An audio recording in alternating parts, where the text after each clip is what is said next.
All right, here's a hot take for you. You ready for this one? MultiVersus could have been just as big as Super Smash Bros. I know, I sound like a fucking crazy person, but really think about it, right? The two games really are not that different.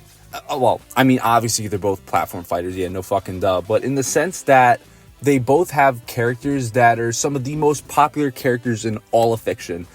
In the regard of something like Super Smash Brothers, that would be the video game industry having big characters from that sector.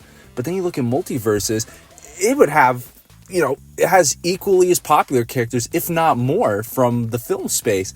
Literally characters spanning across like a century of media, or maybe over. I don't know how old some of these movies are, but you have something like DC represented in there with all these superheroes, right? You have Cartoon Network characters as well to help appeal to that generation. Got some live action stuff like Game of Thrones and whatnot. And it's just, if MultiVersus had this equal potential to Smash Brothers in the regard of marketing, having these characters, how did they fuck it up so bad and are now in the midst of shutting down? I think a huge factor to why Smash succeeds is that it never overpromised. Ever. We look at something like Smash Ultimate, right? Which that's obviously the biggest one. That's the most current one. And what was the first trailer? The first trailer was two Inklings fighting, whatever. And then there was like a big Smash logo fireball showing that, okay, there's another Smash game coming. So again, nothing promised yet. It's just simply that there's another Smash game, which I think is reasonable given that the Switch, it didn't have one yet. Then we go a few months later and we see that out of nowhere, they say everyone is here. All the characters in all past Smash Brothers games are coming back, right? Like fucking, they made deals with Konami to bring Snake back. They brought back all the joke characters like, say, Pichu, or they brought back Young Link despite the fact that we already have Toon Link. That was them over-delivering so far beyond our expectations just from having this simple little, trailer with not much in it and just saying, everyone's back. They under-promised, if anything. And you know what? It didn't stop there. One thing that the team said was that they weren't going to add too many new characters to the game. And for the vanilla game, at least, that rang kind of true, I guess. They added only a couple, maybe Simon Belmont. They added Ken, Incineroar, a few other characters. But the fact that we got all these characters from past Smash games, plus a couple of these new ones, I think was more than enough. And then they kept it going. They dropped fucking bombshells like Persona 5, Joker, literally a character that is heavily associated with PlayStation. They're just bringing here. They're bringing him. I know they got Dragon Quest II, one of the biggest game series in Japan. They brought Banjo-Kazooie, a character that is owned by Microsoft. They just kept them fucking coming. There's so many more, right? So that's what I'm saying, right? Smash never overpromised anything. It only ever over-delivered. Now, another thing with Smash Brothers is that these characters that it chose were all fucking bombshells. Again, Joker from Persona 5, that's the fact that that's an entire market, again, primarily the PlayStation market, now having their eyes on this game system, the Switch, having their character, quote unquote, yeah, that's a big deal. You got Xbox fans coming in for Banjo-Kazooie. Well, I mean, I don't fucking know how many people care about Banjo-Kazooie anymore. Maybe older people, right? Maybe people from my time, but definitely not the younger generation. They got Steve from Minecraft in there. I was laughing my ass off when they brought in Steve because, listen, I love Minecraft, right? But I didn't think in a million years we would get another Microsoft character. Who else? Sephiroth, Final Fantasy, finally getting more representation. And literally one of the most iconic villains ever. This trailer was fucking cool, man. I love Sephiroth. Sora coming in, that was my most wanted character. I was shitting bricks, dude. Even Disney was in on this. Literally, they just bombshell after bombshell. And of course, they added plenty of other characters too that I'm also excited for. But I think those ones are particularly very, very strong characters amongst the general Smash community. So there was also that. But I think what really tied it all together was that it was just generally a fun game with great mechanics and enough there for single player content. Now, listen, I have my misgivings with Smash Ultimate in terms of the more finer elements of it, right? But I think even still, like, Smash Brothers, regardless of which one you play, has a very strong core. You pick it up, you hit people until their percentage goes up, and you knock them off the fucking stage. And yeah, they're like slightly different wrinkles depending on which Smash Brothers game you play. Like, okay, you know, maybe the hit stun is a little different in this one, etc., etc. But generally, it's the same concept. It's a tried and true system, and I think it works. I think it really keeps people coming back. And, you know, if you don't have friends to play with, you got plenty of single-player things like home run contests where you beat up a sandbag, launch really far. You have the story mode, Subspace Emissary, which was great. World of Light, which, well, it's World of Light, but, you know, that's neither here nor there. They had plenty. Oh, again, trophies, spirits. They had plenty. I think Smash Brothers as a game overall is something that can appeal to both hardcore and casual fans. Hardcore fans by having like a generally really simple yet deep gameplay loop and system in its combat, whereas you have all these little side modes for people who just want to indulge in that. And I think that does wonders for just being a great game that people enjoy. So that's what I think had Smash Brothers succeed. But then you look at something like MultiVersus, and then you realize they kind of fucked up in every area there. Well, all right, so if you look at in the case of it over-promising, it absolutely did. It being a live service and trying more of that bullshit later. But the fact that it's a live service means that it has to keep content coming at a constant pace. And they were really like steadfast in doing that. They really wanted to make sure there was a lot for players to indulge in, keep them coming back. There wasn't. There'd be these long stretches of time where they just simply didn't have enough new characters to keep people coming back. Now, you could argue the same thing for Smash Brothers, where the time between the DLC was pretty large at times. The game wasn't a fucking live service. Like, you could get away with selling a game for $60, then just intermittently adding new things over time to keep people coming back. Like, you already made your money. Now you're just making a bit more money back. But MultiVersus could not afford the radio silence, the lack of communication. They were running a live service and they were not delivering on players' expectations of more characters frequently. So that is one huge fuck up that killed the game. But, you know, outside of that, you look at their character selection. Now, again, Warner Brothers, one of the largest like companies ever, with all these media franchises spanning across multiple industries, you know, especially the film industry. They had so many characters across so many networks to work with, and they didn't well, at least I don't think they did it well, right? Like, let's look at something like Scooby-Doo. You know, you got some Scooby-Doo characters in there. You have Shaggy, where he's doing the meme, like, oh, Ultra Instinct thing. Oh, it's so fucking funny. And Velma, you know, where she uses her speech bubbles and whatnot to fight, you know, similar to, I guess similar to, you know, like Phoenix Wright from Marvel vs. Capcom. You know, it's funny, it's cute, it's clever, but then you realize, where the fuck is Scooby-Doo? You know, like the title character? Like, it just seems like such a strange omission, right?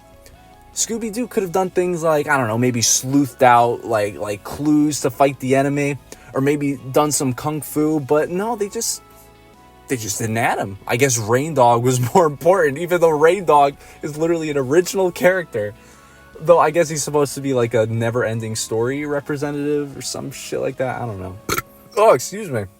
Oh, what else? We got characters like Iron Giant as well, which I hate to tell you was a really fucking stupid idea. Like, don't get me wrong, I absolutely love Iron Giant. It's one of my favorite Warner Brothers movies.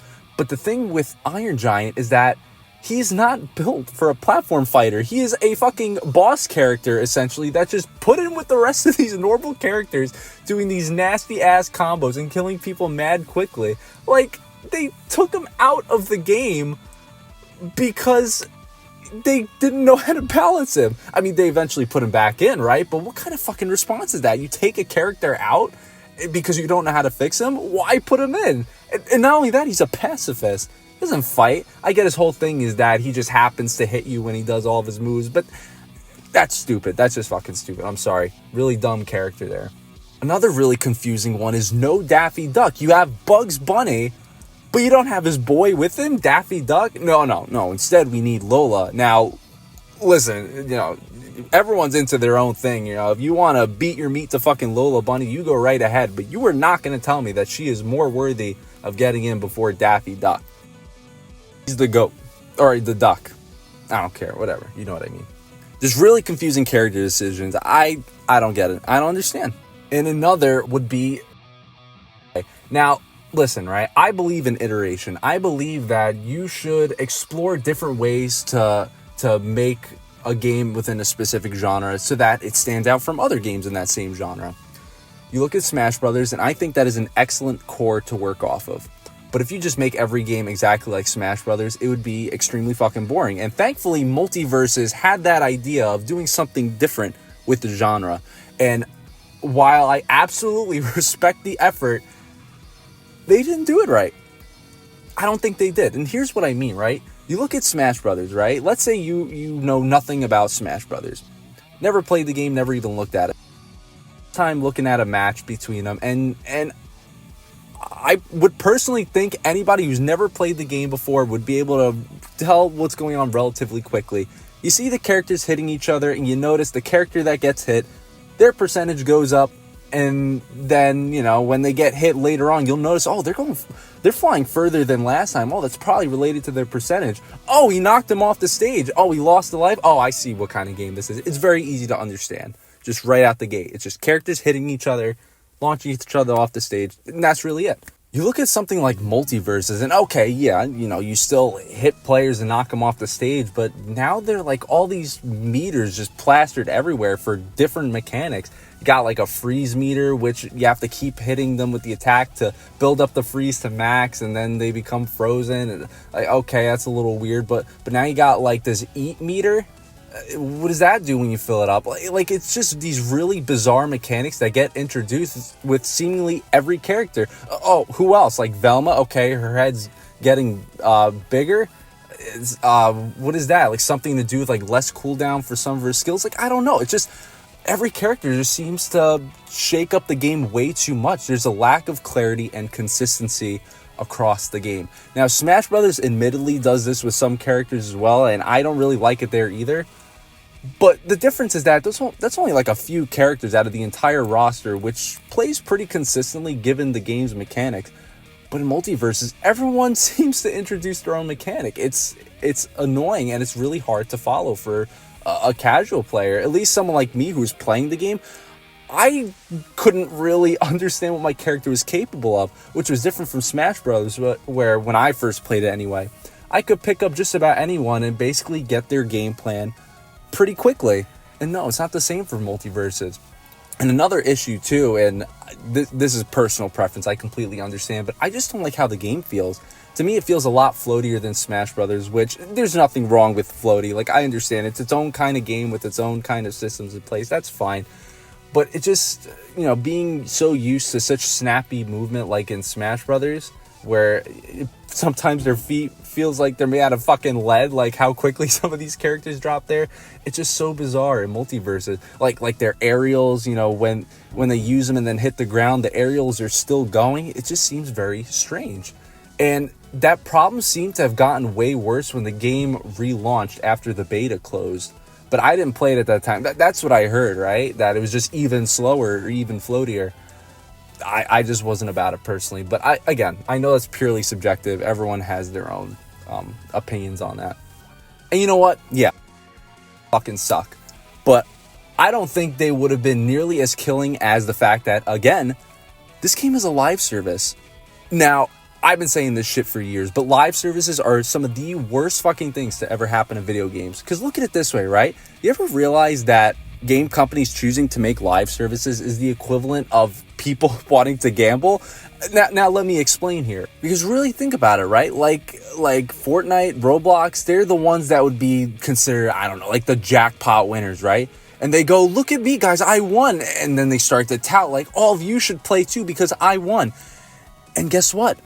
Most of those other people, they fucking lose money, right? So in that case, who are the gamblers? And it's all these game companies. They try and chase the same success as games like Fortnite, Roblox. They want a piece of the pie.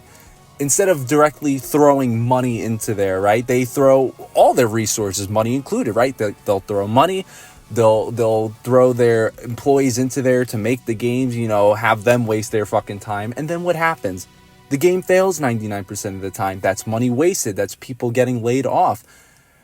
These companies are fucking gambling when they make live service games.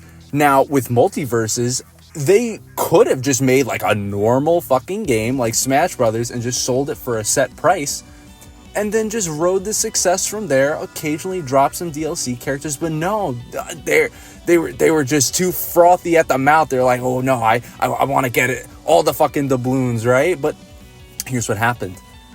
People went into MultiVersus. Maybe they were fans of specific things. Let's say they were Iron Giant fans, right? They want to play as Iron Giant. No, you can't play as him. You have to pay for him. What? Well, why? And look at all these other characters you have to pay for. You can't even try someone else because they're locked out too until they cycle on in or whatever, or until you pay money to buy them or grind fucking decades just to be able to unlock them. Like, that's not okay. It's gonna have people come in and then they're gonna go, well, why the fuck would I want to play this game? Like, I'm not interested. I came in because I'm interested in this specific franchising character, and you have them locked away from me. You immediately lost me as a player. So how's that supposed to be sustainable, right? Why? Because you were hoping that enough people would just say, fuck it, buy the character? No, that's not how that works. A lot of these people, they come in to check out the game, and if you don't deliver on what they want really quickly, no, they don't stay. And that's absolutely integral for a live service, to get people to stay. Now, unfortunately, that means you have to use a lot of manipulative tactics to get them to stay, like to entice them to buy all the skins and whatnot. But if you're going to make a live service, that's how you do it. Give them plenty to work with to keep them in, like a foot in the door. And then you add things on top of that they would want once you met their expectations and once you've pleased them. But this game was just too fucking greedy. As simple as that. Too greedy. Nobody wanted to play along. And then that was it, right? And what did that lead to? The game is shutting down now. And it's such a fucking shame, right? Not because I personally enjoyed the game, because like I said, I played it, I didn't like how it felt, and also just the monetization. It was ridiculous, right? But it's just fucking wasted potential. It is a complete disaster of wasted potential. The epitome of wasted potential. You had all these amazing characters across all these amazing franchises to work with. You had a perfect blueprint to work off of with Smash Brothers, and they just completely dropped the ball. It's heartbreaking. It's really heartbreaking, even for people that just don't play it anymore like I do. We wanted to see something step up to the plate and compete against Smash Brothers, but unfortunately, it seems like Smash Brothers is the only series that just gets it right. Now, some people will say, it's because Smash Brothers is a household name, and I'm not saying those people are wrong, but it also knows how to maintain its identity and quality throughout all the years ever been released. There's not been a single bad Smash game, and yeah, I know, right? I'm talking about Brawl too. Brawl, in terms of competitive mechanics, is an absolute fucking travesty. But you know what? It was still fun. It was still fun at the time. It was still fun playing as characters like Solid Snake, right? That was absolutely mind-blowing at the time. Sonic the Hedgehog in there too. And also running through, again, Subspace Emissary, because it's not just about the competitive aspect, collecting all the trophies, building the stages. There's so much there for people like me to work with. And it was great, but MultiVersus simply lacks so much of that, and instead chooses to nickel and dime people out of money. That's what they chose instead of all the cool single player stuff, and it is absolutely ridiculous.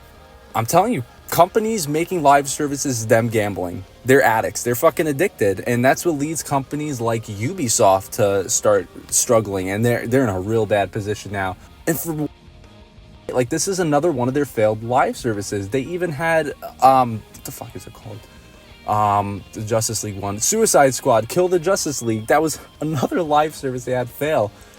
Why even chase this dragon, right?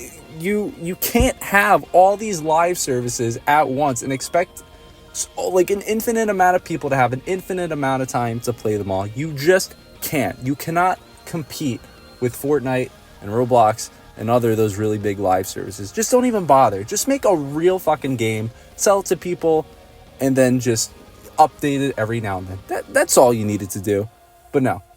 Something that genuinely could have been a competitor to Smash Brothers, given enough years and enough resources to establish itself as a big franchise, all that is completely gone. And probably forever. Why would they revisit this? It has such a bad reputation now.